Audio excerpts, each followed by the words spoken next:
Hey, this is Andrea Benton from Raisingboys.tv, and I am very intrigued about the conversation that interview I'm going to have today because I am interviewing Kaitlin Puccio. Did I say that right? Yes. Excellent. All right. And she is a bit of an expert in celiac disease, and specifically what she's done is she's written a book. It's called The Adventures of. Celiac. All right, awesome. And what's it all about? It's about a little girl who has celiac disease, and at first, she's kind of embarrassed about it. So she doesn't want to tell her friends. It's the first day of school. Yeah. She wants to fit in. And so she winds up coming up with these stories for why she can't do certain things, like eat cupcakes with her friends or share snacks at snack time.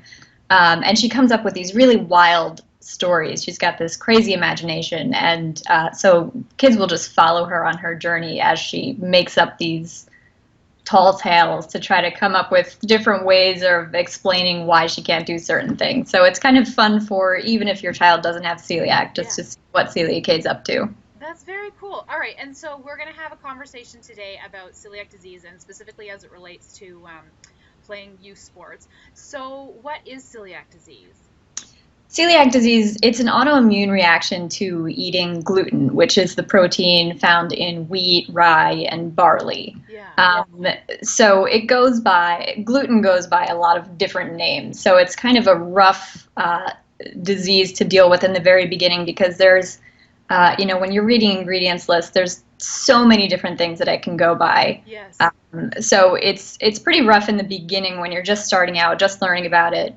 When I was first diagnosed, I didn't know what gluten was, I didn't know what celiac was, and I was completely overwhelmed. So, I figured as hard as it was for me to cope, being an adult, it must be that much more difficult for kids to cope, especially when they're dealing with not only celiac disease, but trying at such a prime time to fit in school and, do things with their friends. So I figured I'll write this book, try to help out, try to explain a little bit about what it is, and give some ideas for how to cope with it. That's awesome. Okay, so then because as I've Raising Boys TV and we're talking about youth sports, so what are the best ways to manage celiac disease if you have it as kids? Because part of being active, we all want our kids to be active these days, but I will say, carbs are a huge part of being involved, carbing up, and that's gluten. So what can families and coaches and kids do to still be active in youth sports but manage their celiac disease at the same time? Right. Well, the good thing about celiac disease is that once it's treated, you feel pretty good. Okay. So once you're cutting out gluten, your body will start to heal itself, and after a certain amount of time, it depends on the person, but after, let's say, 6 weeks or so, you feel better. You'll have more energy.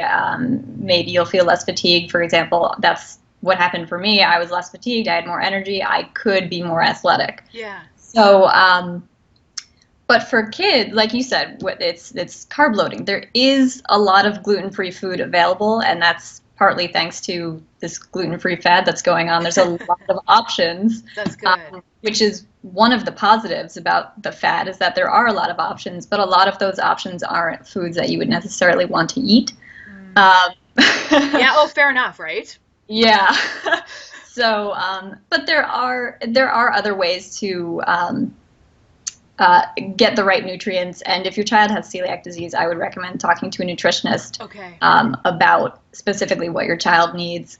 But it does get hard when you're in youth sports, because what goes along with being in a sport? You have pizza parties, and you have chicken tenders, and all of those fun things that your child now can't eat, and you don't want him to not participate. Yeah. So I would say have a substitute available for your child always, which is in reality easier said than done, because it could be a little awkward, but that's where the coaches come in, and they can really be your friend. Yes. Tell your child's coach, this is going on with my child. It's another person to kind of watch out for your child if you're not around. And it's also someone to facilitate that, if you do need to substitute a food, they can make that happen kind of on the sly. Yeah. So, But like I said, it's nothing to be ashamed of, but you Okay. also don't want to draw attention to it because kids just want to be kids, and Yeah. they are. I mean, kids with celiac disease are just kids. Kids. Yeah, exactly. Okay, that's cool. So then I am going to throw you one other question that I just popped in my head. So can you, or what would your top like 3 or 4 stores be that you would go to find good gluten-free, healthy, good gluten-free products?